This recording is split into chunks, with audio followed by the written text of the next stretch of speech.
नमस्कार दोस्तों, स्वागत है आपका। मैं हूं आशिमा त्यागी। दोस्तों, 10 करोड़ फॉलोअर्स वाले मोदी को 1 करोड़ फॉलोअर्स वाले राहुल गांधी ने व्यूज में कैसे पीछे छोड़ दिया?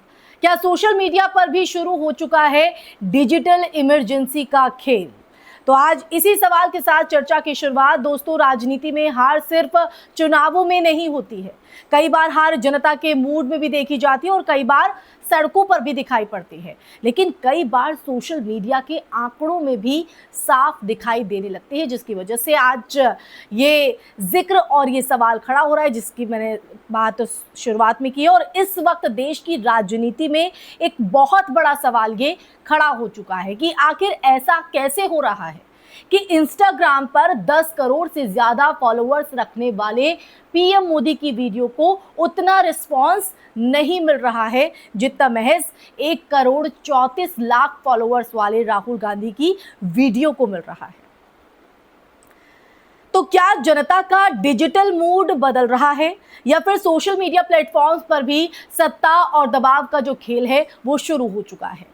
तो आज इसी सवाल का जवाब ढूंढने की कोशिश करेंगे। मैं चर्चा में आगे बढ़ूं उससे पहले आप लोगों से अपील, इंसाफ की आवाज को बुलंद करने के लिए और सच्ची पत्रकारिता के लिए हमारा सहयोग करें। साथ ही डिस्क्रिप्शन में दिए गए लिंक को ओपन कर ज्वाइन बटन दबाकर आप हमसे सीधा जुड़ सकते हैं दोस्तों वापस आज की चर्चा पर लौटते हैं। और चर्चा तो आपको समझ में आ ही गई होगी, क्योंकि जब पीएम मोदी और राहुल गांधी का नाम एक साथ लिया जाता है तो जो चर्चा है वो और भी दिलचस्प हो जाती है। तो हाल ही में 2 बड़े राजनीतिक शपथ ग्रहण समारोह हुए, आप जानते हैं। जैसा कि एक तरफ तमिलनाडु में जहां अभिनेता से नेता बने विजय के शपथ ग्रहण समारोह में राहुल गांधी पहुंचते हैं, शिरकत करते हैं, और दूसरी तरफ पश्चिम बंगाल में मुख्यमंत्री के शपथ ग्रहण समारोह में खुद प्रधानमंत्री नरेंद्र मोदी भी शामिल हुए। देखिए, दोनों ही नेताओं ने अपने अपने इंस्टाग्राम अकाउंट्स पर वीडियो पोस्ट किए, लेकिन यहां से शुरू होती है कहानी का एक सबसे दिलचस्प और विवादित हिस्सा। देखिए, राहुल गांधी की वीडियो जिस पर कथित तौर पर इंस्टाग्राम की तरफ से कार्रवाई और प्रतिबंध लगाए गए हैं, उसने सिर्फ 12 घंटों में 23.4 मिलियन, जी हां, यानी 2 करोड़ 34 लाख व्यूज हासिल कर लिए। तो वही प्रधानमंत्री मोदी की वीडियो को 40 घंटों में 29.2 मिलियन, यानी कि 2 करोड़ 92 लाख व्यूज ही मिले। अब जरा आप आंकड़ों का फर्क देखिए। पीएम मोदी के पास 101 मिलियन, यानी कि 10 करोड़ 10 लाख फॉलोअर्स हैं, जबकि राहुल गांधी के पास सिर्फ 13.4 मिलियन, यानी कि 1 करोड़ 34 लाख।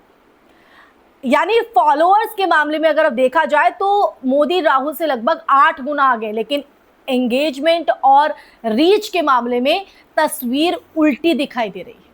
और यही वजह है कि अब सोशल मीडिया की राजनीति पर सवाल उठने लगे हैं कि क्या बड़े नेताओं के अकाउंट्स पर फेक एंगेजमेंट और बोट नेटवर्क का इस्तेमाल होता है? क्योंकि डिजिटल दुनिया में सिर्फ फॉलोअर्स की संख्या असली ताकत नहीं होती है। असली ताकत होती है ऑर्गेनिक रीच और पब्लिक एंगेजमेंट। अगर करोड़ों फॉलोअर्स होने के बावजूद व्यूज और इंटरेक्शन अपेक्षाकृत कम हो तो सवाल उठना स्वाभाविक है, लाजमी है। लेकिन मामला सिर्फ व्यूज तक सीमित नहीं है दोस्तों। आरोप अगर हम देखें तो वो ये भी लग रहा है कि राहुल गांधी की विजय वाली वीडियो को मेटा ने हटाया या उसकी रीच सीमित कर दी। और सिर्फ राहुल गांधी ही नहीं, कई पत्रकारों और विपक्षी नेताओं की बात करें तो उनके पोस्ट्स पर भी कार्रवाई की जो शिकायतें हैं वो सामने आती रही हैं। ये पहली बार नहीं है। यानी ऐसे में विपक्ष लगातार ये आरोप लगा रहा है कि सोशल मीडिया प्लेटफॉर्म्स पर सरकारी दबाव जो है वो बढ़ता जा रहा है। और ये वही भारत है जहां कभी सोशल मीडिया को लोकतंत्र की नई आवाज कहा गया था। लेकिन अब सवाल उठ रहा है कि क्या डिजिटल प्लेटफॉर्म्स भी सत्ता के प्रभाव से पूरी तरह मुक्त हैं? और दरअसल ये सवाल इसलिए क्योंकि सबसे दिलचस्प बात यहाँ पर यह है कि जनता, यानी आप और हम, अब सिर्फ टीवी मीडिया पर निर्भर नहीं है कि नहीं?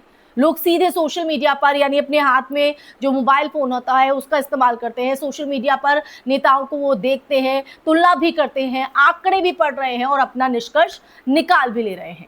और यही कारण भी है यही कारण है कि डिजिटल नैरेटिव आज राजनीति का एक सबसे बड़ा युद्ध क्षेत्र बन चुका है और शायद इसी वजह से सोशल मीडिया पर बढ़ती लोकप्रियता अब सिर्फ लाइक्स और व्यूज का खेल नहीं रही है, बल्कि अगर देखा जाए तो ये सीधे राजनीतिक प्रभाव और जन समर्थन का एक संकेत भी बनती जा रही है।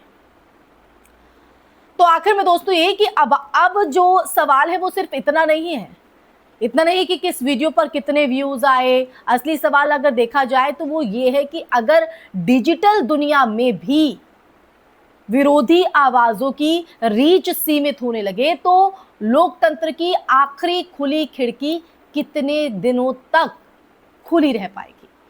तो यह सवाल मैं आप लोगों पर छोड़े जाती हूं और इस सवाल का जवाब जरूर दीजिएगा कमेंट सेक्शन में कमेंट करके, और साथ ही चर्चा आपको कैसी लगी और इस पर आपका नजरिया क्या कहता है वो भी जरूर बताइएगा दोस्तों। इसी के साथ इस वीडियो में फिलहाल के लिए बस इतना ही, फिर हाजिर होंगे एक ऐसा ही टॉपिक लेकर।